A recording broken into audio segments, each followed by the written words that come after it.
Welcome to the official podcast of PHP Architect. Join us to listen to the latest news and tech talk from our conferences, the magazine, and wider PHP community. You're listening to the PHP Podcast Interview Edition for November 2021. I am your host, Eric Van Johnson, and with me is John Congdon. Hello. And joining us again back in studio, Vinícius Campitelli. Yeah. Yeah, Hi, baby. I've been practicing. Yeah, I see that. Tom, it's almost been a year since we spoke. The last time we spoke was December of 2020. We're in November of 2021. You had just moved to São Paulo, Brazil. You had just left your startup. Exactly. And you were going on some new adventures. I think one of them was teaching. You were going to teach a class. What's been going on? How's life? You still in São Paulo? And what's up, man? Yeah, I am. Crazy year, right? We were just talking about it before joining here. So I decided to quit my startup, and I was like, okay, I don't want to work as a developer anymore. I need some time for myself. And then after a month, I started working as a freelance PHP developer. And I was like, I don't want to develop, but I'm going to develop. Yeah, I was like, I don't know why I did it, because I didn't need money that much on that month, but I was, okay, this came up, shouldn't miss it. But yeah, I started giving some workshops, some lectures. I found this company that they wanted to hire me as a developer, and I said, I don't want to develop anymore, but hey, I could teach you. And I've been teaching them every single week or every week or not, about 8 or 10 months right now. So it's like a 4-hour workshop twice or 3 times a month on several subjects, cryptography, security, solid, Kubernetes, Docker, everything else. So I set up a list of subjects that a developer should know, and I just started teaching them. So it's been awesome. And I've been working for a US-based company also called Otera. It's based on LA. It's for streaming. It's for OTT. So it's a streaming platform for anyone that wants to deliver channels to TVs and create their own apps. So I've been working there as well since February, I guess. So it's been a crazy year. For all of your teaching, is it mainly for just 1 or 2 big companies, or are you doing it for lots of different companies? No, it's for a couple of companies right now. I can't do more than 2 companies at the same time, because I always like to customize the workshops. So I ask some code from them, and I review their code, and I try to be more practical, So, hey, take a look at this.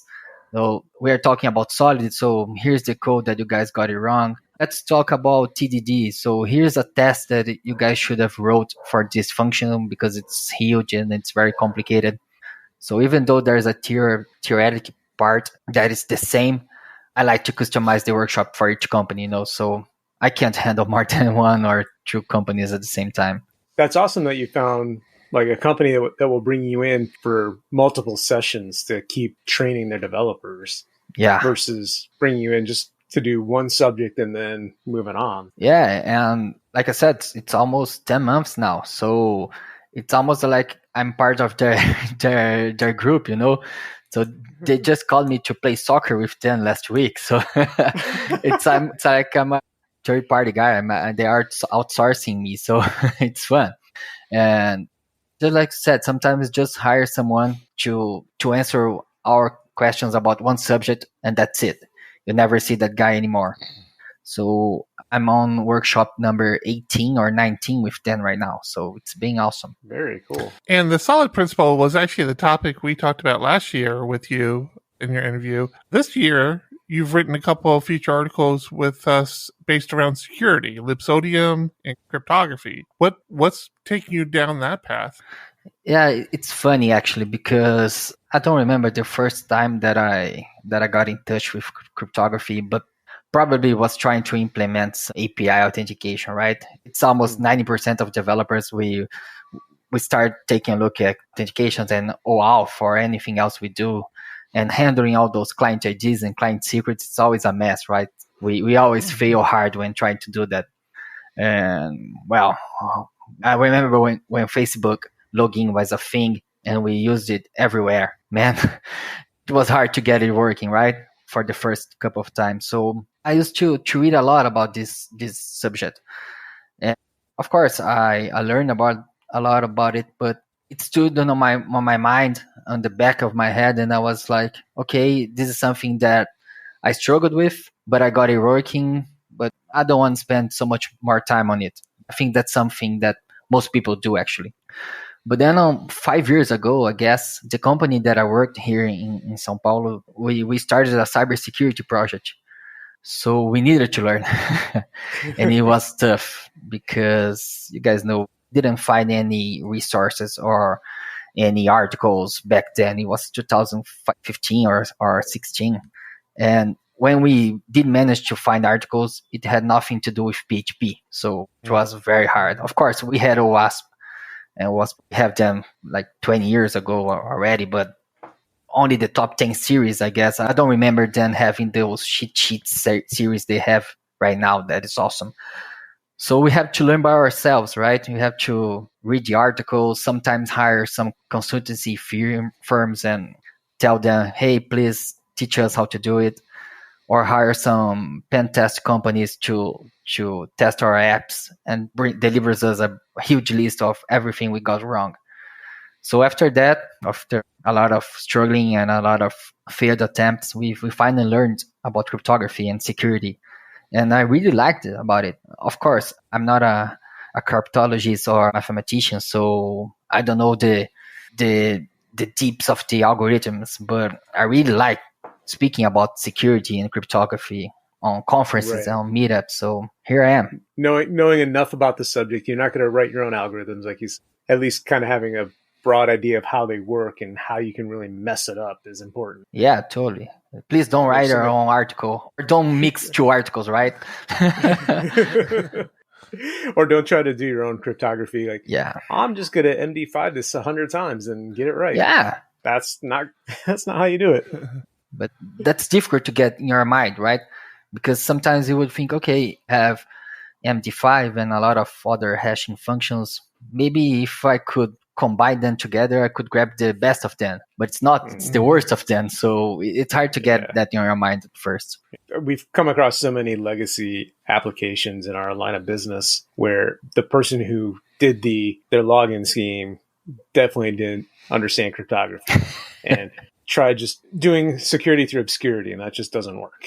Yeah. I like that he started with doing it the hard way, the old OpenSSL way of doing things. And now PHP has brought Libsodium into core, and it's so much easier. I don't want to say easy to do encryption, but you don't have to jump through as many hoops. You're able to get really good encryption algorithms correctly with less lines of code. Yeah, I think one of the most common cases of vulnerabilities is like you guys said, is someone that don't understand cryptography, don't understand security, and they try to implement themselves, and they try to create all this logic, all this algorithm on their heads. The problem is the theory here is important. If you don't know the theory, you're gonna get it wrong. So, like I said, I'm not a cryptologist or anything else, so you don't need to learn how the RSA algorithm works, all the steps behind, but you need to know the big picture, right? So this is why I wrote the first article. So here's the big picture, here's the theory. If you don't have Libsodium, or if you're writing some legacy, or if you're maintaining some legacy applications that you can't for whatever reason upgrade, or if you're not dealing with PHP, so here's the hard way, you know? I saw a recent talk that you gave called Protecting Your Sensitive Variables and Deploys. Yeah. I'm really curious why that's not an article yet. I'm just wondering. Hey, we can get that. That was good. I had to. Where was that at? Because obviously I had to watch it through a translation. Who were you giving that talk to, though? I don't recall who that was. Yeah, to be honest, I don't even remember. I gave that talk. Yeah, because I gave that talk a lot, you know, because that was the last thing I did before quitting my old job, before quitting my job to go to my startup. So that was the last thing I did for them. There's a huge e-commerce company here in Brazil, and they called us to improve their security. You know, they are having all these problems with CI/CD because it's a huge company, and every day there's people joining and people leaving the company. So they were having a hard time trying to get all their security credentials created or deleted when someone left the company. And it was crazy, because they had over 1,000 employees. They used to buy a lot of small companies every month, actually.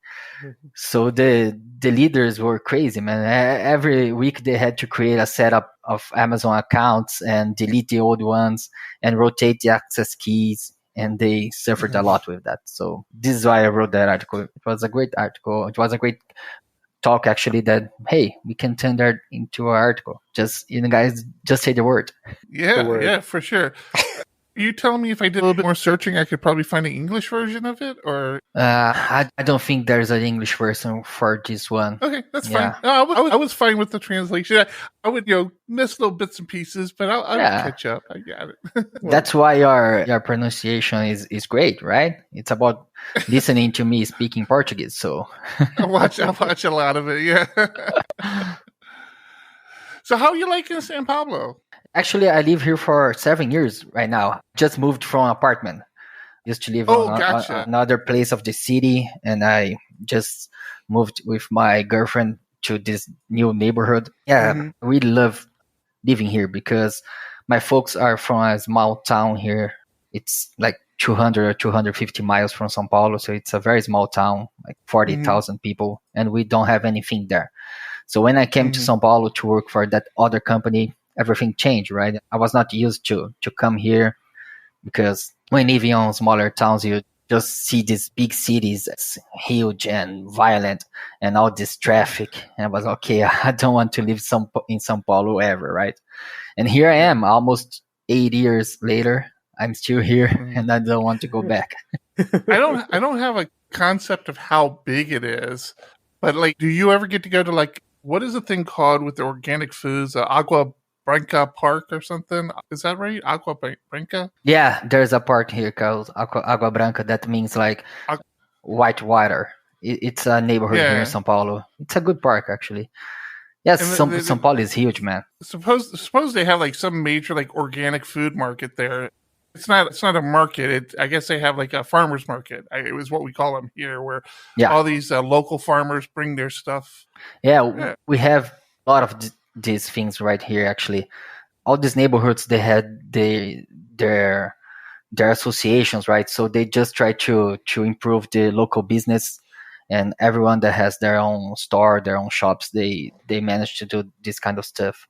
But São Paulo is huge. We have like, I think the city alone has 12 million people, but the greater São Paulo has 20 million people. So it's a mess, but I love it. It's a good mess. And I assume you're still working remote, so you just get to dial into everywhere you're working?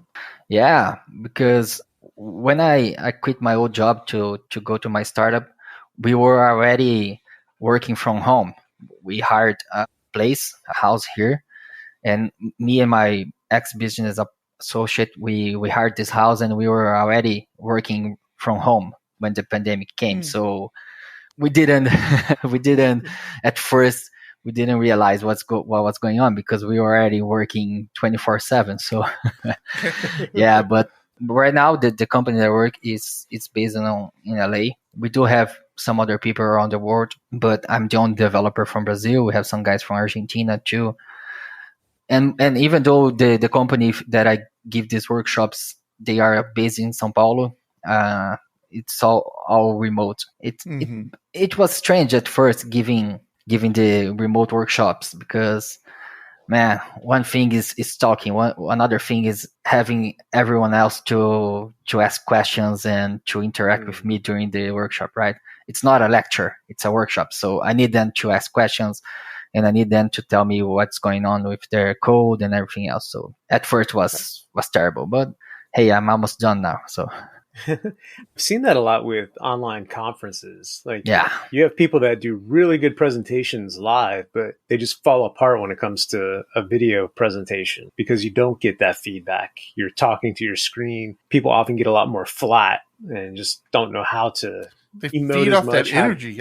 Yeah. That's how I am. I like feed off the energy of other people. I don't do well by myself. Yeah, totally. And Like I told Eric before we began, I need to turn on my webcam. Of course, we are recording a podcast here, and you guys don't see us, but we are seeing each other. So every time I say something, I see their reactions. I see our reactions right here. So it's different, I need to see this. I need to be able to see this to know.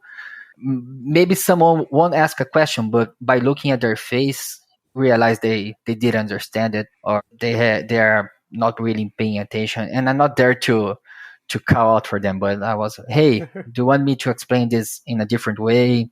So tell me, what do you need? So it's very important to have this feedback, like you said. Mm-hmm. So going back to these presentations you're doing for the companies, how many people at a time are you doing a workshop for? Yeah, it depends on the company. The last one has, I think, 10 people on their tech squad.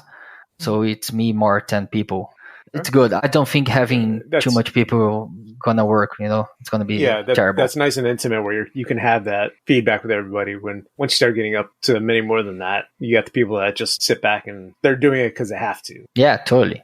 I see that in meetings all the time. They just you want that feedback. We have all the developers here, to have some discussions or get different viewpoints, because you don't want just a couple of people kind of running it all. You want different points on things. And I just wish people understood that more and didn't just sit back.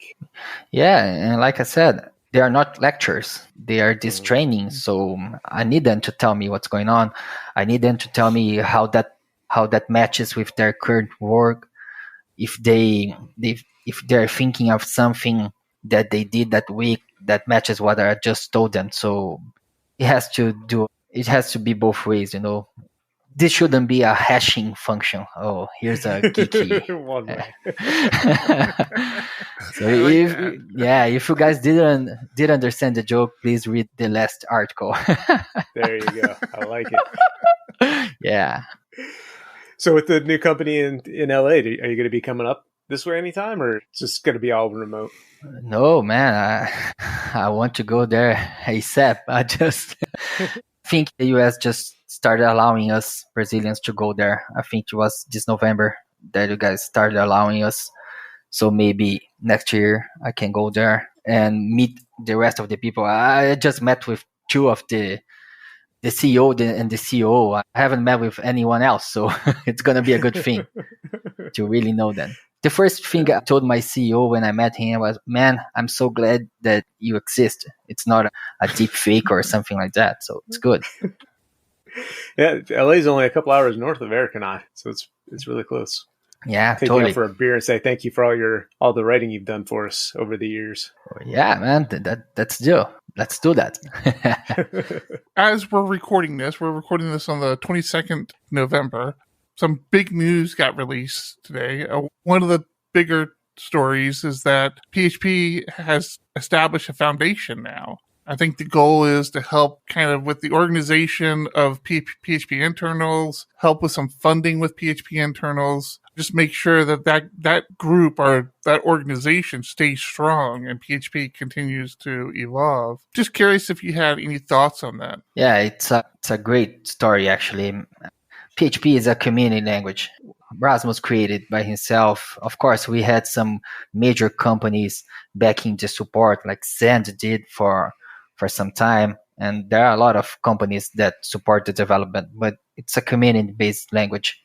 And the frameworks are almost community-based as well. So it's a great day for us. I hope it really goes well, because we had a lot of another attempts at creating these foundations in the past, right? So I really hope this one goes forward.